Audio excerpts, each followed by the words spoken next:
बच्चों कैसे हो? सब अच्छे हो? अब हम गीता का अध्ययन करेंगे और जहाँ तक हमने पढ़ा था वहाँ से आगे चलेंगे। माँ भगवत गीता के साथ कुछ देर बैठेंगे।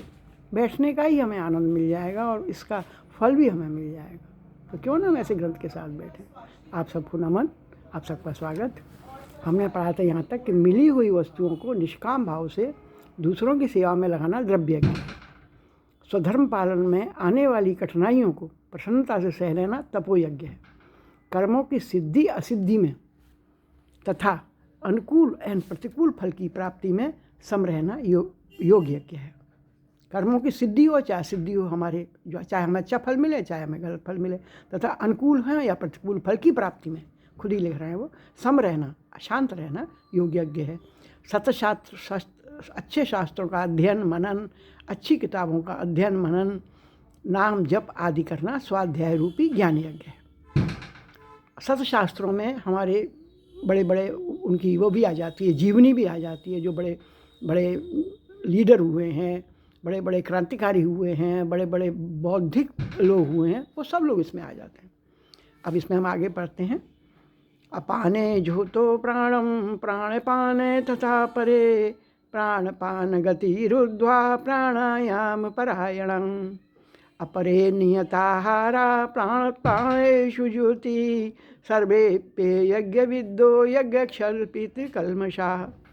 दूसरे कितने ही, अब दूसरी बात कहते हैं भगवान, दूसरे कितने ही प्राणायाम के परायण हुए लोग, योगी लोग, अपान में प्राण का पूरक करके, प्राण और अपान की गति को रोककर कुंभक करके फिर प्राण में अपान का हवन रेचक करते हैं। ये ऐसी क्रिया है जो मैंने अपने वीडियो में भी डाली है। हम सांस रोक के पेट को अंदर करते हैं तो हमारी सांस रुक गई और नीचे की वायु जो होती है वो सब वो होगी। देखो, अपान में योगी लोग प्राण और अपान, तो प्राण तो बाहर का हो गया, अंदर की हवा गति को रोक कर कुंभक कर दी, रोक दिया, पेट को बंद कर दिया है, सांस लेना बंद कर दी। तथा अन्य कितने ही फिर प्राण में अपान का हवन करते हैं, थोड़ी देर रहते हैं ऐसे ही। उसके बाद में फिर इसको पूरक कहते हैं, कुंभक कहते हैं इसको, जो करते हैं ना कुंभक। फिर प्राण में हवा अपान का हवन करते हैं, मतलब अंदर से ही अंदर वो अग्नि बनती है।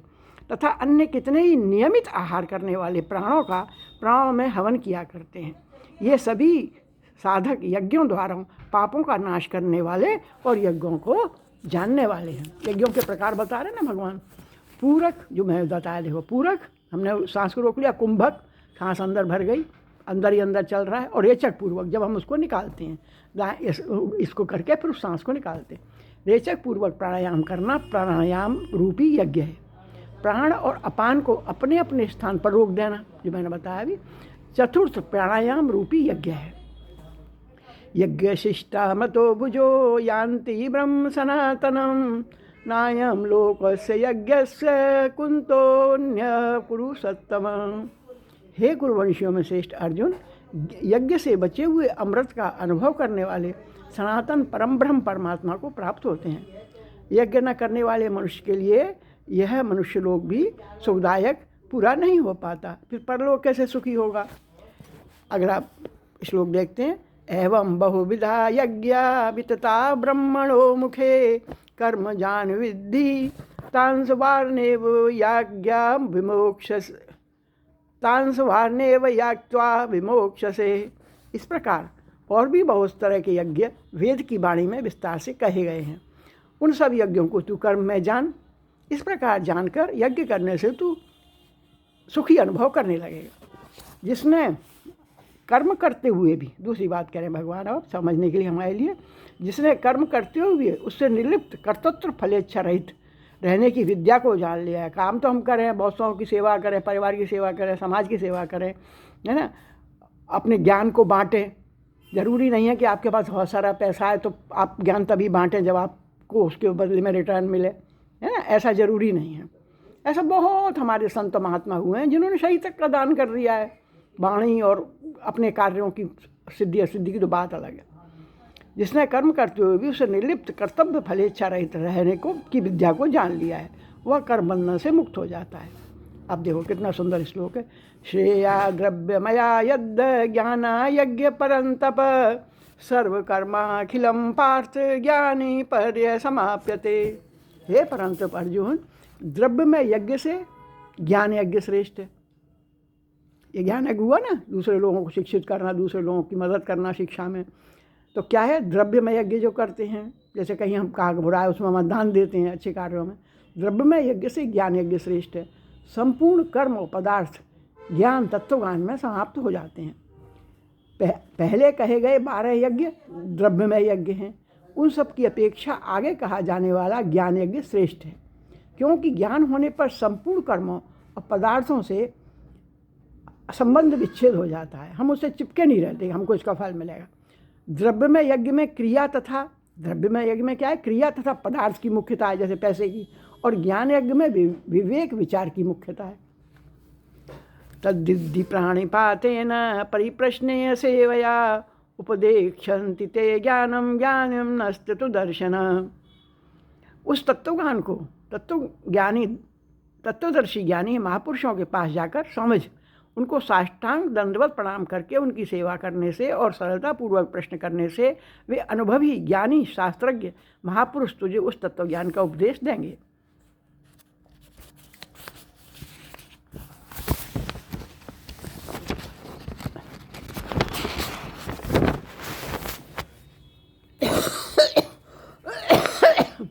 सॉरी, जिसने, अब दूसरी बात अपन समझते हैं, जिसने तत्वज्ञान का उपदेश लिया, जिससे तत्वज्ञान का उपदेश लिया जाए, उस महापुरुष का अनुभवी और शास्त्रज्ञ होना आवश्यक है। अनुभवी हो तो शास्त्र ज्ञान भी हो। यदि वो अनुभवी हो तो, पर शास्त्रज्ञ नहीं हो तो जिज्ञासु की अनेक शंकाओं का समुचित समाधान नहीं कर पाएगा। और यदि वह शास्त्रज्ञ हो तो हो, पर अनुभवी नहीं हो तो उसके वचन वैसे ठोस एवं प्रभावशाली नहीं होंगे जिससे जिज्ञासु को बोध हो जाए, ज्ञान आ जाए। अनुभवी और शास्त्रज्ञ, इन दोनों में भी महापुरुष का अनुभवी होना मुख्य है। अनुभवी महापुरुषों के हृदय में शास्त्र स्वयं स्वतः प्रकट होते हैं। अनुभवी संतों की वाणी से ही शास्त्र बनते हैं, उनकी वाणी स्वतः शास्त्र के अनुकूल होती है। यज्ञात्वा न पुनर्मोहमेवं यास्यसि पांडव येन भूतान् शेषेण द्रक्ष्यस्यात्मन्नथो मयि। हे अर्जुन, जिस तत्वज्ञान से तू संपूर्ण प्राणियों को विशेष भाव से पहले, अब बहुत अच्छी बात करे अर्जुन, हे अर्जुन सुन, तू संपूर्ण प्राणियों को, संसार के जितने भी प्राणी हों, निशेष भाव से पहले अपने में और फिर उसके बाद मुझ सच्चिदानंद घन परमात्मा में देखेगा। इसीलिए तत्वज्ञान एक ही बार होता है और सदा के लिए होता है। जैसे पृथ्वी पर दिन के बाद रात होती है, रात के बाद दिन होता है, परंतु सूर्य में रात आती ही नहीं, वह नित्य निरंतर दिन से भी विलक्षण प्रकाश रहता है। ऐसे ही तत्वज्ञान रूप सूर्य में मोह रूपी अंधकार का प्रवेश कभी हुआ ही नहीं। मोह का मतलब ये नहीं है कि हम संसार से मोह प्रेम ना करें, वो ये कहते हैं सारे संसार से प्रेम करो, कुछ ही गिने चुने लोगों से तुम प्रेम मत करो, क्योंकि सभी जगह सभी के अंदर तो वही प्रभु है। ऐसे तत्वज्ञान इसी बात को कहा गया है। सूर्य में मोह रूपी अंधकार का प्रवेश कभी हुआ ही नहीं, है ही नहीं, होगा ही नहीं, हो सकता ही नहीं। मोह की सत्ता जीव की दृष्टि में है कि मेरे तो बस परिवार वाले हैं, मेरे तो आसपास पड़ोसी हैं, बाकी तो सब पता नहीं कौन है मेरे, ऐसा भाव उसका नहीं रहता। परमात्मा के अंतर जीव है, ममे वांशो जीवलोके, और जीव के अंतर्गत जगत है, येदम धार्यम ते जगत।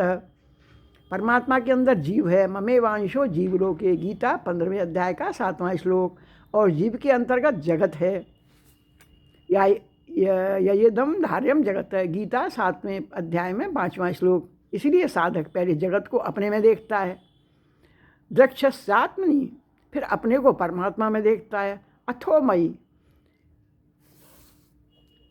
अपने को परमात्मा में देखने से अहम का सर्वथा नाश हो जाता है और एक चिन्मय सत्ता मात्र के सिवाय कुछ नहीं रहता। अपि चेदसि पापेभ्यम सर्वेभ्यम पाप कृतम सर्वज्ञान फलेनेव व्रजनी संतरिष्यसि। संसार मात्र में जितने भी पापी हैं, उन सब पापियों में भी जो सबसे अधिक पापी है, ऐसे महापापी को भी ज्ञान प्राप्त हो सकता है। इसलिए किसी भी मनुष्य को अपने कल्याण के विषय में निराश नहीं होना चाहिए। मनुष्य मात्र ज्ञान प्राप्ति का अधिकारी है। ज्ञान प्राप्ति में पाप बाधक नहीं है। दो विभाग हैं, जड़ और चेतन। ये दोनों विभाग अंधकार और प्रकाश की तरह सर्वथा असंबद्ध हैं। चेतन माने हम जीव अंश, हम हमारी आत्मा, और जड़ संसार, दोनों विभाग अंधकार पर संपूर्ण क्रियाएं जड़ विभाग में ही होती हैं। चेतन विभाग में कभी कंचित मात्र भी कोई क्रिया नहीं होती। संपूर्ण पाप जड़ विभाग में ही है। अब आप इसको समझें, अगर हमें ज्ञान होगा तो हम पाप करेंगे ही नहीं। वाल्मीकि को आपने देखा, ऐसे और संतों को देखा जो क्षण भर में बदल गए। और वाल्मीकि देखो रामचरितमानस की रचना कर डाली, और क्या थे वो हम सभी जानते हैं। संपूर्ण पाप काय में जड़ विभाग में ही है। चेतन, जब हम चेतना में आ जाते हैं कि हम ईश्वर के अंश हैं, हमारी आत्मा ईश्वर की अंश है, हम ईश्वर के ही अंश हैं, इसीलिए हम चेतन हैं, चेतना में जीते हैं। चेतन विभाग में नहीं, जड़ो चेतन के विभाग को अलग अलग जानना ही ज्ञान है। अब अपन बहुत देर से सोच रहे हम क्या ज्ञान है। जड़ो चेतन के विभाग को अलग अलग जानना ही ज्ञान है। यथे धांसी समिद्धोग्नि भस्मसात् कुरुते अर्जुन ज्ञानानि सर्वकर्माणि भस्मसात् कुरुते तथा। हे अर्जुन, जैसे प्रज्वलित अग्नि ईंधनों को सर्वदा भस्म कर देती है, ऐसे ही ज्ञान रूपी अग्नि संपूर्ण पाप कर्मों को सर्वदा भस्म कर देती है। नहीं ज्ञानेन सदृश पवित्रम्य विद्यते तत्स्वयं योग संसिद्धि काले नात्मनि बिंदती। जिस तत्वज्ञान को पाने के लिए कर्मों का त्याग करके अनुभवी और शास्त्रज्ञ महापुरुष की शरण में जाना पड़ता है, गीता में है 4थे अध्याय में 34वां श्लोक, वही तत्वज्ञान कर्मयोगी को, वो आप कितनी बढ़िया बात कही है, वही तत्वज्ञान कर्मयोगी जो कर्म करता है, कर्मयोगी को सब कर्म करते हुए अपने आप में ही प्राप्त हो जाता है। तत्वज्ञान के लिए उसे कहीं जाना नहीं पड़ता, कोई दूसरा साधन नहीं करना पड़ता। सारी बातों का हमारा बिल्कुल उन्होंने सार बता दिया और हमें समझा दिया। श्रद्धा बालभते ज्ञानम तत्परम सतेन्द्रियम ज्ञान लब्धा परम शांति ज्ञान लब्धा परा शांति मचिरेण अधिगच्छति। जो जितेंद्रिय है तथा साधन परायण है। जितेंद्रिय का मतलब हमारी बुद्धि से सब इंद्रियों को अपने वश में रखना, कि उन्हें क्या करना है क्या नहीं करना, ये उनको सिखाना और बार बार अभ्यास करना, और उसके बाद जितेंद्रिय की श्रेणी में आ जाना। ये सब अभ्यास से और ईश्वर के विश्वास से। जो जितेंद्रिय तथा साधन परायण है, ऐसा श्रद्धावान मनुष्य ज्ञान को प्राप्त होता है, और ज्ञान को प्राप्त होकर वह तत्काल परम शांति को प्राप्त हो जाता है। जिसकी इंद्रियां वश में होती हैं वही साधन परायण होता है। जो साधन परायण होता है वही पूर्ण भगवान में श्रद्धावान होता है। ऐसे पूर्ण श्रद्धावान साधक को ज्ञान की प्राप्ति तत्काल हो जाती है। अतः ज्ञान की प्राप्ति में इस सिद्धांत को श्रद्धा विश्वास इसके मुख्य कारण है। अज्ञानाश्च धनानाश्च संशयात्मा विनश्यति नायम लोकोस्ति ना परो न सुख संशयात्मना।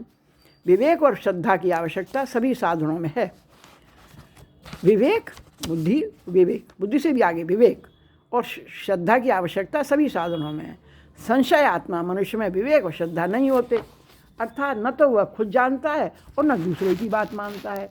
ऐसे मनुष्य का परमार्थिक मार्ग से पतन हो जाता है, उसका यह लोक भी बिगड़ जाता है और परलोक भी। योग सन्नस्त कर्माण ज्ञान संचिन्न संशयम आत्मवंतन कर्माणि निवदंती धनंजय। हे धनंजय, योग समता यानी संसार से हमें सारे संसार को अपना मानना, एक ही मानना है। हे धनंजय, योग और समता के द्वारा जिसका संपूर्ण और विवेक ज्ञान के द्वारा जिसके संपूर्ण संशयों का नाश हो गया है, ऐसे स्वरूप प्राण मनुष्य को कर्म नहीं बांधते। तस्माद् ज्ञान संभूत हस्त ज्ञान सिनात्मन छित्तन्वेन संशय योग मातिष्ठ योतिष्ठ भारत। इसलिए हे भरतवंशी अर्जुन, हृदय में स्थित इस अज्ञान से उत्पन्न अपने संशय का ज्ञान रूपी तलवार से छेदन करके योग में आ जा, समता में स्थित हो जा और युद्ध के लिए खड़ा हो जा। अर्जुन उवाच संन्यास कर्मणा कृष्ण पुनर्योग न शंससि यच्छे एतयोरेकं तन्मे ब्रूहि सुनिश्चितम्। अर्जुन बोले, हे कृष्ण, आप कर्मों का स्वरूप से त्याग करने की और फिर कर्मयोग की प्रशंसा करते हैं। अतः इन दोनों साधनों में से जो एक निश्चित रूप से कल्याणकारक हो उसको मेरे लिए कहिए। 4थे अध्याय के अंत में भगवान ने अर्जुन को युद्ध के लिए खड़ा होने की आज्ञा दी थी, परंतु यहाँ अर्जुन के प्रश्न से पता लगता है कि उनके भीतर युद्ध करने अथवा न करने की और विजय प्राप्त करने अथवा न करने की अपेक्षा भी मेरा कल्याण कैसे हो, मेरा कल्याण कैसे हो, इसकी विशेष चिंता है। उनके अंतःकरण में युद्ध की तथा विजय प्राप्त करने की अपेक्षा भी कल्याण का अधिक महत्व है। अतः प्रस्तुत श्लोक से पहले भी अर्जुन 2 बार अपने कल्याण की बात पूछ चुके हैं। गीता 2 अध्याय, 7वां अध्याय, 3 अध्याय और 2। संन्यास कर्म योगश्च निःशस्य कराबुभो तस्योति कर्म संन्यासात् कर्म योगे विशिष्यते। श्री भगवान बोले संन्यास, सांख्य योग, कर्म और योग दोनों ही कल्याण करने वाले हैं, परंतु उन दोनों में भी सांख्य योग से कर्म योग श्रेष्ठ है। कर्म संन्यास से सांख्य योग से कर्म योग श्रेष्ठ है। भगवान कहते हैं यद्यपि सांख्य योग और कर्मयोग दोनों से ही मनुष्य का कल्याण हो जाता है, तथापि कर्मयोग के अनुसार अपने कर्तव्य का पालन करना ही श्रेष्ठ है।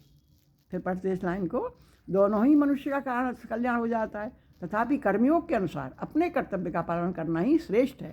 कर्मयोग सांख्योग की अपेक्षा भी श्रेष्ठ तथा सुगम है। अब बताइए हमें गीता साधु कहाँ बनाती है? नहीं ना, तो हमें गीता महामानव बनाती है। ये बात हमारी समझ में यहाँ पे पूरी आ गई। ये कर्तव्य पालन सबसे श्रेष्ठ है, पत उसमें निष्काम भाव से, जो भगवान हमें बताना चाहते हैं, जो हम अब तक समझ पाए। गे हम तस् नित्य सन्यासी यो न द्वेष्टि न कांक्षति निर्द्वंद्वो ही महाबाहो सुखम बंधात् मुच्यते। हे महाबाहो, जो मनुष्य न किसी से द्वेष करता है और न किसी की आकांक्षा करता है, वह कर्मयोगी सदा सन्यासी समझने योग्य है, क्योंकि द्वंद्वों से रहित मनुष्य सुखपूर्वक संसार बंधन में जीता है और सफल होता है। जिसने बाहर से संन्यास आश्रम ग्रहण कर लिया है वह वास्तव में सन्यासी नहीं है। सन्यासी वास्तव में वह है जिसने भीतर से राग द्वेष का त्याग कर दिया है।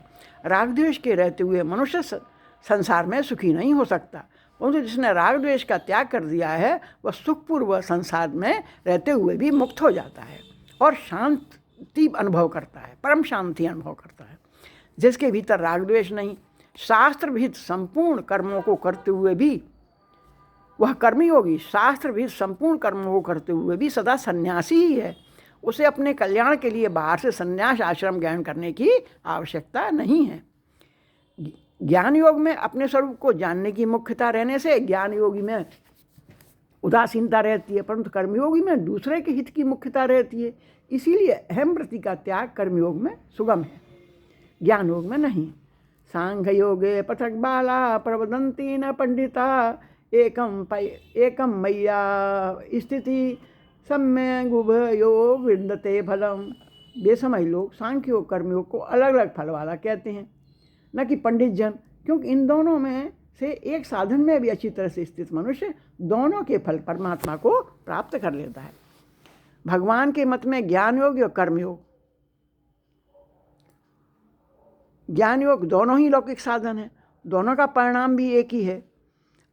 दोनों ही साधनों में पूर्णता होने पर साधक संसार से में रहकर भी मुक्त होकर, शांत होकर और भगवान को सबका कर्ता धर्ता मानकर आत्म साक्षात्कार कर लेता है। अतः दोनों ही मोक्ष प्राप्ति के स्वतंत्र साधन हैं। मोक्ष हमें कहीं ऐसा नहीं कि हम जब चले जाएंगे संसार से तब मिलेगा, नहीं। यहीं मोक्ष का मतलब है शांत रहना, निश्चिंत रहना और प्रसन्न रहना। ये कुछ दिन के लिए जीवन दिया है, उसे फूल की तरह खिला के और जीवन जीना। यत्सांख्ये प्राप्यते स्थानम तद्योगैरपि गम्यते एक सांख्यम च योग च पश्यति स पश्यति। सांख्य योगियों के द्वारा जो तत्व प्राप्त किया जाता है, कर्मयोगियों के द्वारा भी वही प्राप्त किया जाता है। अतः जो मनुष्य सांख्य योग कर्मयोग को फल रूप में एक देखता है वही ठीक देखता है। संन्यासस्तु महाबाहो दुःखमाप्तु मयोगतः योग युक्तो मुनिर्ब्रह्म न चिराधिगच्छति। कर्मयोग में साधक सभी कर्म निष्काम भाव से केवल दूसरों के हित के लिए ही करता है, इसीलिए उसका राग सुगमतापूर्वक मिट जाता है। कर्मयोग के द्वारा अपना राग मिटाकर सांख्योग का साधन करने से शीघ्र सिद्धि प्राप्त होती है। भगवान ने भी इसी कारण कर्मयोगी को कहा है सर्वभूत हिते रता, संसार के सारे लोगों का जो हित करता है, भूत सर्वभूत हिते रहता है, ठीक है ना। योगयुक्तो विशुद्धात्मा विजितात्मा जितेंद्रिय सर्वभूतात्मा भूतात्मा कुर्वन्नपि न लिप्यते। जिसकी इंद्रियां अपने वश में हैं, जिसका अंतःकरण निर्मल है, जिसका शरीर अपने वश में है और संपूर्ण प्राणियों की आत्मा ही जिसकी आत्मा है, ऐसा कर्मयोगी कर्म करते हुए भी लिप्त नहीं होता। ये हमने पढ़ा अब तक। अब आगे देखेंगे, आगे चलेंगे कुछ समय बाद। और आप सबका अभिनंदन और हाँ नमन और बहुत बहुत प्यार, बहुत बहुत आशीर्वाद। और गीता माँ को चरणों में नमन, व्यास जी के चरणों में नमन। श्री कृष्ण गोविंद हरे मुरारे, हे नाथ नारायण वासुदेव।